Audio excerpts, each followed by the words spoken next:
Hello दोस्तों, आज हम आप लोग का फिर से वेलकम है हमारे इस यूट्यूब चैनल पर।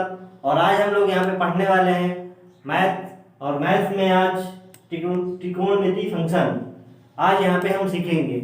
इसके पहले हम लोग इसका फर्स्ट पार्ट देख चुके हैं। जो बच्चे अभी तक नहीं देखे वो कृपया पहले फर्स्ट पार्ट में जाकर जरूर देखें। तो आज हम लोग यहाँ पे पढ़ेंगे त्रिकोणमिति फंक्शन कैसे हम लोग निकालते हैं। उसके लिए सबसे पहले हमें करना क्या है, एक इकाई त्रिज्या का एक हमें वृत्त खींचना है। और इस वृत्त में हमें जिसका रेडियस 1 है और इस रेडियस में हमें ऐसे डिनोट कर लेना है। इसके निर्देशांक ये हो गया हमारा 1 0। यहाँ पे बी वाला पॉइंट वाला क्या होगा, क्योंकि ये वाई रेखा है और ये एक्स रेखा है, तो वाई रेखा में क्या होता है हमेशा 0 1 0 और 1 होगा। फिर यहाँ पे इस तरफ माइनस में है तो -1 और 0 -1। ये हमारे 4 कोऑर्डिनेट हो गए। इसके बाद हमें एक कोई बिंदु लेना है P, जिसके कोऑर्डिनेट है AB, मतलब O से हमारा A डिस्टेंस पे और जो Y डिस्टेंस है B है। तो हमारा OM हो गया, इस पॉइंट को हमने मान लिया M, और ये हो गया P। तो O से M तक की दूरी A हो गई और M से लेके P तक की दूरी B हो गई। और ये हमारा OP हमारा 1 हो गया। क्यों? क्योंकि ये इकाई वृत्त है, इसका रेडियस 1 है। तो यहाँ से हम देखेंगे। और जो P चाप है ये हमारा A मान लिया, नहीं, ये हमारा A AP जो होगा चाप जो है हमारा X है। तो X चाप यहाँ पे बनता है, तो इसको हम मान लेंगे जो चाप बनता है वही यहाँ पे रेडियन बनता है। तो cos x बराबर क्या हो गया, A। कैसे हो गया, cos बराबर होगा आधार बटे कर्ण, तो हो गया A बटे 1, तो हो गया A। इसके बाद हमारा sin x हो जाएगा B। अब हमें इसको निकालना है, तो हम समकोण त्रिभुज OMP में लेंगे। और ये क्या है, एक समकोण त्रिभुज है, तो निकालेंगे कैसे, पाइथागोरस प्रमेय लगा देंगे। OM स्क्वायर MP स्क्वायर बराबर OP स्क्वायर। OM क्या माने थे हमने, cos x, और MP हमारा क्या था, sin x। स्क्वायर कर देंगे और ये है हमारा 1 का स्क्वायर। अब cos स्क्वायर x हो गया, sin स्क्वायर x हो गया, बराबर हो गया 1। ये हमारा एक त्रिकोणमिति का एक फंक्शन निकल आया कि हम कैसे ये वाला इक्वेशन निकालते हैं। अब हम इसके नेक्स्ट वाला पार्ट देखेंगे कि वो कैसे निकाला जाता है। स्टार्ट। तो दोस्तों अभी तक हमने सीखा sin square plus cos square बराबर 1। अब हम लोग देखेंगे कि इसके हर कोऑर्डिनेट में जो cos और sin की वैल्यू हो कैसे निकाला जाता है। हमारा जो इकाई सर्किल है इसमें x जो रेखा है, x एंगल की तरफ जो x अक्षांश है वहां पे हमारा cos डिनोट होता है, और जो y अक्षांश है वहां पे यदि हम जाते हैं तो हमारा sin के डिनोशन होता है। तो अब देखिए इसके जो निर्देशांक हैं A B C और D, इन 4 निर्देशांक होंगे। यहाँ पे 1 0 होगा, x अक्ष पे 1 y पे 0, यहाँ पे y पे 0 होगा, x पे 0 होगा और y पे 1, और C पे जो हमारा होगा x पर -1 y पे 0, सेम ऐसे यहाँ पे हो जाएगा। अब हमें इसकी वैल्यू निकालना है कि cos x की वैल्यू कैसे निकाली जाती है। तो हमारा cos 0 कितना होगा कि cos में हमने कितना रेडियन चला 0, तो जब cos का होगा तो ये कितना आएगा, यहाँ ये P एंगल कहाँ पहुंच जाएगा, A पे आ जाएगा, तो कितना हो जाएगा cos 1 हो जाएगा। सेम sin 0 पे क्या आ जाएगा, 0 हो जाएगा, क्योंकि यहाँ पे हमारा जो P एंगल है यहाँ पे x रेडियन 0 हो गया।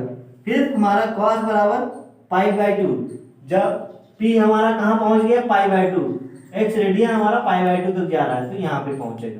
तो यहाँ पे जब पहुंचेगा तो cos की हमारी वैल्यू कितनी हो गई, 0, और sin हमारा कितना आ गया, 1 आ गया।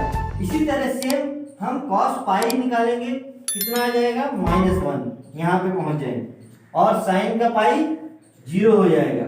सेम ऐसे ही cos 3π/2 3π/2 135, ये कितना हो जाएगा, ये 270 में हमारा cos 0 हो गया और ये साइन का -1 आ गया।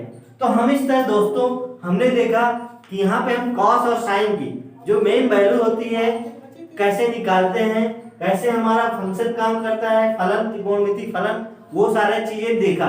इसकी उत्पत्ति कैसे होती है वो हमने यहाँ से देखा। अब हम नेक्स्ट आगे देखेंगे कॉस साइन के आगे क्या कैसे इनके ग्राफ बनता है, ये सारा चीज भी हम इससे बना सकते हैं। और कॉस और साइन से हम आगे अपने और भी जैसे tan है, sec है, ये सारी चीज निकाल सकते हैं। ये हमारा दोस्तों बेसिक, अभी वीडियो में बहुत कुछ बाकी है तो देखना ना भूले, आगे भी वीडियो को लास्ट तक जरूर देखें, तभी हमको इसका जो इंटरेस्टिंग पार्ट है वो यहाँ से समझ सकते हैं। तो हेलो दोस्तों, अभी आज तक आपने सीखा त्रिकोणमिति के फलन में sine square plus cos square बराबर 1 होता है, और साइन कॉस की वैल्यू देखी जो इम्पोर्टेंट मेन वैल्यू रहती है। अब हम इस सारणी के द्वारा साइन कॉस और tan इन तीन की वैल्यू हम लोग देखेंगे कि हर एंगल पे कितना होता है। अभी तक हमने देखा 0, π/4, 90 और 180 और 2π, इन सारे वैल्यू पे हमने वैल्यू देखी। अब हमने इसका कैसे निकालते हैं, देखो tan का वैल्यू हमको आपको मालूम ही होगा, साइन बटे कॉस होता है। तो दोस्तों आप इसको देखेंगे कि कैसे हम निकालेंगे। जैसे साइन का तो हमने देखा 0 हो गया, π/6 का 1/2 होता है, 1/√2। इनके भी हम डेरिवेशन कर सकते हैं, कैसे निकाला जाता है वो भी हम देख सकते हैं। तो वो चीजें जो हमने पहले बताई थी, इस ट्रायंगल से x की वैल्यू लेके हम इनकी वैल्यू भी कैलकुलेट किया जा सकता है। अब हमें क्योंकि एग्जाम पॉइंट ऑफ व्यू से देखें तो हमें हमारे पास इतना समय नहीं रहता, हमें कुछ चीजें याद भी रखनी होती हैं जिससे हम सवाल में इन चीजों को डायरेक्टली पुट कर सकते हैं। तो ये हमारी सारणी टेबल बहुत ही इंपॉर्टेंट है एग्जाम के आगे आने वाले क्वेश्चन में, जहाँ पे हम इनको यूज कर सकते हैं। तो देखिए इसको एक बार नोट भी कर सकते हैं आप लोग। और साइन 45 1/√2, साइन 60 √3/2, 90 1 और पाई 0 और 270 -1, क्योंकि 270 में कहाँ पहुंच जाएंगे 180 और ये 270, यहाँ पे क्या होगा साइन की वैल्यू -1 और 180 में घूम के फिर वहीं 0 पे आ जाएंगे, तो यहाँ पे 0 हो गया। कॉस पे हमारी वैल्यू 0 पे 1 आती है, 30 पे √3/2 1/√2। इसको हम याद भी रख सकते हैं जैसे, क्योंकि देखो कॉस की वैल्यू जो साइन 90 की होती है वो 1, कॉस 0 की होती है, जो साइन 60 की होती है वही कॉस 30 की होती है। तो हमें इसको भी याद रख सकते हैं, साइन और कॉस की 45 में समान हो गई, और इसकी जो 30 की होती है वो 60 की होती है 0। इस तरह भी याद रखा जा सकता है इजी तरीके से। और tan का निकालने के लिए हमको बस साइन बटे कॉस करना है, तो 0/1 कर देंगे तो 0 आ गया, 1/2 बटे √3/2 करेंगे तो क्या 2 से 2 कट जाएगा, 1/√2 आ जाएगा। ये दोनों सेम है तो 1 आ जाएगा। अब यहाँ पे √3/2 बटे 1/2, ये 2 कट जाएंगे, ये आ जाएगा। तो इस तरह हम बहुत इजी तरीके से निकाला जा सकता है। यहाँ पे देखो अपॉन में 0 आ रहा है, इसलिए क्या आएगा इनडिफाइंड, अपरिभाषित इसको बोलते हैं। और यहाँ पे -1 तो ये 0 बटे है, 0 आ गया। यहाँ पे भी अपॉन में 0 आएगा तो अपरिभाषित, और 2π में अपॉन में ऊपर 0 नीचे 1 तो 0 आ गया। इस तरह हम इसके साइन कॉस, यदि हमें दो की एक की वैल्यू मालूम है, साइन बस की याद है, तो हम कॉस की भी निकाल सकते हैं, tan की भी निकाल सकते हैं। कैसे ये बताया गया। तो ये बहुत इजी तरीके से, बस ये सारणी हमको याद रखनी है आगे आने वाले क्वेश्चन में। तो दोस्तों अभी तक आपने सीखा त्रिकोणमिति के जो एंगल हैं उनकी वैल्यू क्या होती है।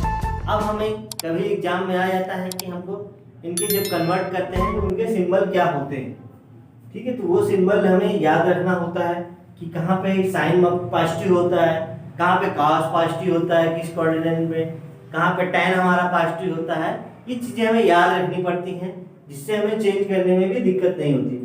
जैसे हमने यहाँ पे अभी तक देखा था कि जो फर्स्ट कोऑर्डिनेट होता है 0 से π/2 के बीच, यहाँ पे हमारे सभी क्या होते हैं पॉजिटिव होते हैं, चाहे साइन कॉस tan, और इसके जितने भी है साइन कॉस tan हो गया, कॉसेक सेक, ये सारे यहाँ पे पॉजिटिव होंगे। सेकंड कोऑर्डिनेट में हमारे सिर्फ 2 पॉजिटिव होते हैं, साइन और इसका जो अपोजिट होता है कॉसेक। ये दोनों कोऑर्डिनेट इस सेकंड कोऑर्डिनेट में होता है। सेकंड कोऑर्डिनेट कहाँ से कहाँ तक होता है π/2 से लेके पाई तक, मतलब 90 से लेके 180 भी। और जो थर्ड कोऑर्डिनेट होता है पाई से लेके 3π/2 तक, यहाँ पे सिर्फ हमारे tan और cot ये दोनों ही पॉजिटिव होते हैं। इसके बाद फोर्थ वाला यहाँ पे हमारा cos x और sec x ये दोनों पॉजिटिव होती है। फोर्थ कोऑर्डिनेट 3π/2 से लेके 2π। इसके बाद यदि दूसरा भी आता है 2π से आगे सर्किल आगे जाता है तो सेम वैसे ही रिपीट करते हैं। तो दोस्तों अभी तक हमने साइन के यहाँ पे ट्रिग्नोमेट्री फंक्शन के बारे में पढ़ा और बेसिक सारी चीजें हमने सीखी कि साइन की कॉस की वैल्यू कैसे निकालते हैं, कहाँ पॉजिटिव होता है कहाँ नेगेटिव होता है और ये सारी चीजें। तो दोस्तों आपको ये वीडियो कैसा लगा इसके बारे में जरूर बताना है। और हम नेक्स्ट इसके भी क्या उपयोग है जो अभी तक हमने पढ़ा, वीडियो आएगा उसमें हमने जो अभी तक पढ़ा है उसके उपयोग आएंगे। तो नेक्स्ट वीडियो देखना ना भूलें और लाइक और सब्सक्राइब और शेयर जरूर करें जिससे ज्यादा से ज्यादा लोगों तक हम इस वीडियो तक लोगों को पहुंचा सकें। Thank you.